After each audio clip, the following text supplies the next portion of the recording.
తుని నియోజకవర్గం తొండగ మండలంలో సముద్రం తీరం వెంబడి అద్దారిపేట నుండి పెరుమాళపురం వరకు సుమారు 20 కిలోమీటర్ వరుసగా కూడా గ్రామాలు ఉన్నాయి అధ్యక్ష. ఈ గ్రామాలకు వరుసగా ఒక చుట్టుపక్కల కూడా 36 గ్రామాలు ఉంటాయి అధ్యక్ష. ఈ గ్రామాలకు డ్రైనేజ్ వ్యవస్థ లేక ప్రజలు ఇబ్బందులు పడుతున్నారు అధ్యక్ష. ప్రధానంగా పెరుమాళపురం పంచాయతీలో ఆవులమంద, గడ్డిపేట, బుచ్చయ్యపేట, లక్ష్మణుడిపేట తదితర గ్రామాల్లో డ్రైనేజ్ వ్యవస్థ లేక వర్షాకాలంలో నీరు ఇళ్లలోకి వచ్చేస్తుంది అధ్యక్ష. వారి పరిస్థితి చాలా దారుణంగా ఉంది అధ్యక్ష. అలాగే ఈ నీరు కూడా చాలా అలాగా నెలల తరబడి నిలవ ఉండిపోతుంది అధ్యక్ష. దీనికి అవుట్లెట్ కూడా లేదు. ఈ నీరుకు కూడా పిల్లలు అనారోగ్యానికి కారణం అవుతున్నారు అధ్యక్ష. నీరు ఇళ్లలోకి రావడం వల్ల అసలు పిల్లలకి కానీ పెద్దవాళ్ళకి కానీ చాలా ఇబ్బందులు పడుతున్నారు అధ్యక్ష.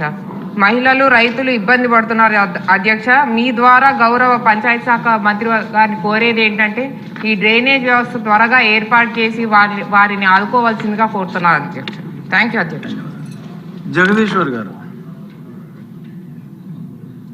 అధ్యక్ష, మా కురుపం నియోజకవర్గంలో మొత్తం అంగన్వాడీ సెంటర్స్ 714 ఉన్నాయి అధ్యక్ష. ప్రస్తుతానికి అంటే మన ప్రభుత్వం నడుపుతున్నటువంటి మొత్తం 281 ఉన్నాయి. అందులో రెంట్ బిల్డింగ్స్ 393 బిల్డింగ్స్ ఉన్నాయి అధ్యక్ష.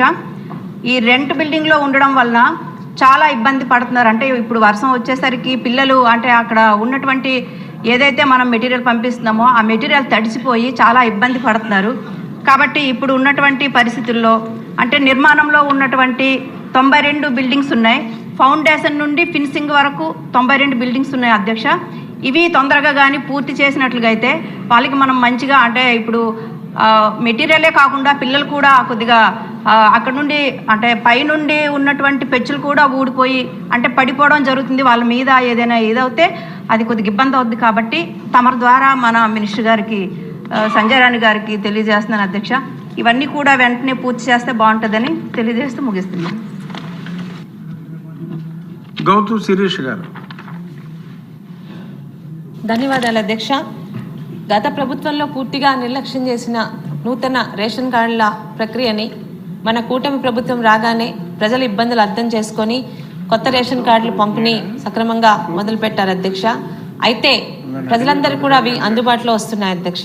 అయితే గత వైసీపీ ప్రభుత్వంలో అడ్డగోలుగా చేసిన హౌస్ హోల్డ్ మ్యాపింగ్కి రేషన్ కార్డులు రెండింటికి అటాచ్ చేయడం వల్ల దాదాపు చాలా మంది అర్హులైన వారు ఇప్పటికీ రేషన్ రాక ఇబ్బంది పడుతున్నారు అధ్యక్ష. ఉదాహరణకి 2 అన్నదమ్ములు ఉన్న కుటుంబంలోని స్ప్లిట్ ఆప్షన్ ఇవ్వకపోవడం వల్ల వాళ్ళకి పెళ్లిళ్ళైనా కూడా వారికి రేషన్ కార్డు రాలేకపోతుంది అధ్యక్ష. అలాగే మా పలాస నియోజకవర్గం మందసా మండలంలో అత్యధికంగా ఉన్న గిరిజన సోదరుల కుటుంబాల్లో చాలా మందికి వాళ్ళ రేషన్ కార్డులోని ఎక్కడో వేరే జిల్లాల్లో ఉన్న కొంతమంది ఉద్యోగస్తుల పేర్లు యాడ్ అవ్వడం వల్ల ఈరోజు అది అధికారుల దృష్టికి తీసుకువెళ్ళినా కూడా ఈరోజు మనం ఎడిట్ అండ్ డిలీట్ ఆప్షన్ ఇవ్వకపోవడం వల్ల వాళ్ళకి న్యాయం చేయలేకపోతున్నాం అధ్యక్ష. ఇది రాష్ట్ర మంత్రిగా చాలా దగ్గర ఉంది అధ్యక్ష.